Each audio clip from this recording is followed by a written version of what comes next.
ভাই এবার তাহলে মেয়েকে ডাকি। 1 মিনিট। এ কি ভাই, ছেলে মুখে ডেপ মারছেন কেন?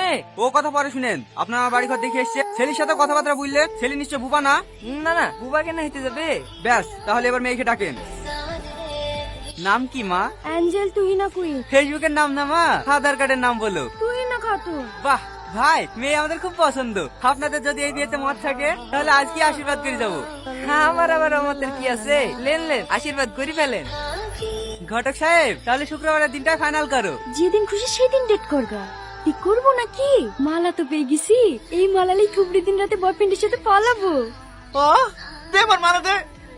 বয়ফ্রেন্ডের সাথে পালাবি? তুমি কি করে জানলে আমি পালাবো? এই তার মানে তো সত্যি সত্যি পালাতিক না।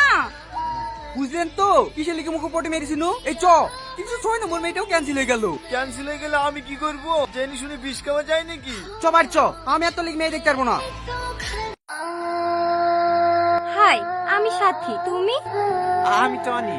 কি করো তুমি? কি করব? এই আব্বার সাথে মাঠে চাষবাস করি। কি ধরেছি, আসলেই গরিব। শপিং করার লাগি, সিনেমা দেখার লাগি বড় লোক বয়ফ্রেন্ড তো আছে, এটাকেও হাত পাস রেখে দি। ফোনে রিচার্জটা তো করিয়ে নেওয়া হবে। হ্যাঁ, আমাকে তুই ফোনে রিচার্জ করে নিবা?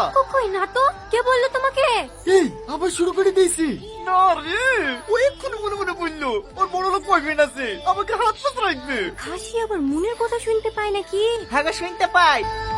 না আর হবে না, তুই সারা জীবন সিঙ্গেলই থাক। এরকম মেয়ের সাথে প্রেম করতে সিঙ্গেল থাকাই ভালো। তোর গার্লফ্রেন্ডের তো 4টি বয়ফ্রেন্ড আছে। হ্যাঁ, 5টার সময় টাইম দেওয়া আছে, তোর সাথে দেখা করা হয়ে গেলে আরেকটা আসবে। বিশেষ না হলে তোর গার্লফ্রেন্ডকে জিজ্ঞাসা করে দেখ। ওগো, এইসব কি বলছে? তুমি আমার একমাত্র জান, তোমাকে ছেড়ে আমি অন্য কারো কথা ভাবতে পারি? সে তো আমি জানি।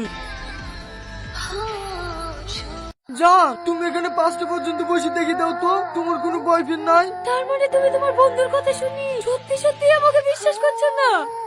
আচ্ছা, আমাদের ভালোবাসা কি এতটাই ঠুনকো যার তার কথাই ভালোবাসার প্রমাণ দিতে হবে? এই বিশ্বাসটুকু আমার প্রতি নাই। আছে, তোমার প্রতি আমার অগাধ বিশ্বাস। আমি জানি তুমি আমাকে ছাড়া অন্য কারো কথা ভাবতেই পারো না। তাহলে আমাদের ভালোবাসার সম্মান রাখতে তুমি আমাকে ছেড়ে দাও। আচ্ছা ঠিক আছে। এই শালা ফেসে গেল। পৌঁছে ফোন করবা। আচ্ছা ঠিক আছে। সারপ্রাইজ! এটা কে, তোমার ভাই নাকি? না, তুমি এত তাড়াতাড়ি চলে আসলে যে? তোমার না 5টার সময় আসার কথা ছিল। অফিসটা আজকে একটু আগে ছুটি হয়ে গেছে, তার জন্য তো সারপ্রাইজ দিলাম। তোমাকে আমি সারপ্রাইজ ভাই। ওইটা আর ভাই না, ওইটা তোমার সতীন। সতীন মানে? সতীন মানে বুঝতে পারছো না? এক গার্লফ্রেন্ডে তুই বয়ফ্রেন্ড, 3 নম্বর বয়ফ্রেন্ডকে দেখতে হলে একটু ওয়েট করো, 7টার সময় আসছে। এই সাথী পালা।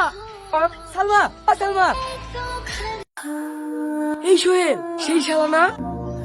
হ্যাঁ রে, ধর শালাকে, সেদিন ওই শালাকে বাইরে খাইছি।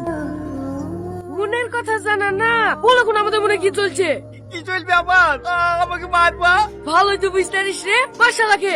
বাবা বেঁচে লাগো, আমাকে মারলা, আমাকে মারলা, আমি তুই বাবু, তুমি বাঁচাও। এই শালার কাছে আবার জিনু আছে নাকি রে? এই পালা, তাহলে আবার অন্য কিছু হতে পারে। টাকার সময় পাবো না ভাগ্নে, বলো তোমার শেষ ইচ্ছা কি? আগে আমি যেমন ছিলাম সেরকম করে দাও, আমি তো আর কারো মনে কথা শুনতে না পাই। কেন ভাগ্নে, মনের কথা শুনতে আর ভালো লাগছে না? না, আজ আমি রীতির মনের কথা যদি না শুনতে পেতাম, তাহলে রীতির মিথ্যে কথাগুলোকে সত্যি ভেবে অনেক সুখে থাকতাম। প্রত্যেকটা মানুষের ভিতরে কিছু গোপন কথা থাকে, সেই কথাগুলো প্রিয় মানুষগুলো না জানাই ভালো। সেগুলো জেনে গেলে পৃথিবীতে আর কেউ সুখে থাকতে পারবে না। তাই আমার শেষ ইচ্ছে, আগে আমি যেমন ছিলাম তেমনই ঠিক ছিলাম। ওকে ভাগ্নে, তোমাকে আমি আগের মতোই করে দিচ্ছি। मुझे पता